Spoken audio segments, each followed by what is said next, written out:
Title: Bablu और उसका प्यारा कुत्ता मोती। शुरुआत। एक छोटे से गांव में बबलू नाम का एक प्यारा सा लड़का रहता था। बबलू बहुत ही चंचल और खुशमिजाज बच्चा था। उसके पास एक प्यारा कुत्ता था जिसका नाम मोती था। मोती सफेद रंग का, छोटे छोटे कानों वाला और बहुत ही हंसमुख था। बबलू और मोती एक दूसरे के बहुत अच्छे दोस्त थे। रोज की मस्ती। हर सुबह बबलू जल्दी उठता था और सबसे पहले मोती के साथ खेलने चला जाता था। बबलू और मोती गांव के खेतों में दौड़ लगाते, पेड़ों के पीछे छिपते और तालाब के किनारे बैठकर पत्थर पानी में फेंकते थे। बबलू जब भी हंसता था, मोती अपनी पूंछ हिलाता और खुशी से उछलने लगता। दोनों का दिन इसी तरह खेलते खेलते बीत जाता था। एक दिन की खास बात। एक दिन बबलू के पिताजी ने बबलू से कहा, बबलू, आज हमें जंगल से कुछ लकड़ियां लानी हैं, तुम और मोती चलोगे? बबलू ने खुशी से सिर हिलाया और बोला, हाँ पिताजी, हम जरूर चलेंगे।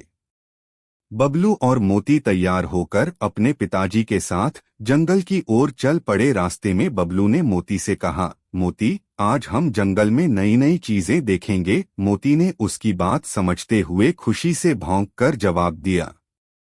जंगल का सफर। जब वे जंगल में पहुंचे तो चारों ओर बड़े बड़े पेड़ थे। हवा में पत्तों की सरसराहट थी और पक्षियों की मीठी मीठी आवाजें आ रही थीं। बबलू ने पिताजी के साथ लकड़ियां बटोरनी शुरू की। मोती भी इधर उधर दौड़ता और सूंघता रहा। अचानक मोती कुछ दूर जाकर जोर जोर से भौंकने लगा। बबलू और उसके पिताजी ने तुरंत ध्यान दिया और उस ओर दौड़कर गए। उन्होंने देखा कि एक छोटा सा खरगोश एक झाड़ी में फंसा हुआ था और डर के मारे कांप रहा था। मोती की बहादुरी। बबलू ने कहा, पिताजी, हमें इस खरगोश को बचाना चाहिए। पिताजी ने सिर हिलाते हुए कहा, हाँ बेटा, चलो इसे बाहर निकालते हैं। पिताजी ने धीरे से झाड़ी को हटाया और मोती ने अपनी नाक से खरगोश को सूंघा, जैसे उसे भरोसा दिला रहा हो कि वो सुरक्षित है। खरगोश धीरे धीरे बाहर आ गया और मोती की ओर देखा। मोती ने धीरे से उसे छुआ और खरगोश ने डरते डरते मोती के पास आकर उसके शरीर से खुद को सहलाया। बबलू और उसके पिताजी ने खरगोश को उठाया और जंगल के उस हिस्से में छोड़ दिया जहां उसके परिवार के और सदस्य थे। खरगोश खुश होकर अपनी गुफा में चला गया। बबलू और मोती ने उसे जाते हुए देखा और खुशी महसूस की। घर की ओर वापसी।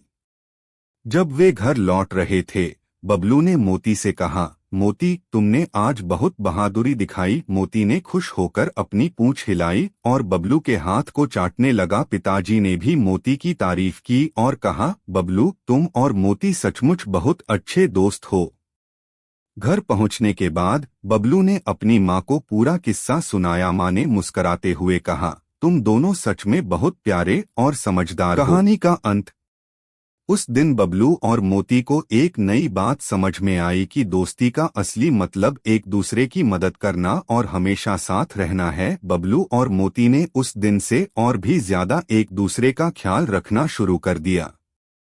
अब हर रात जब बबलू सोने जाता तो मोती उसके पास आकर लेट जाता। बबलू मोती को गले लगाता और कहता, मोती, तुम मेरे सबसे अच्छे दोस्त हो। मोती अपनी आंखें बंद कर लेता और बबलू के पास सो जाता।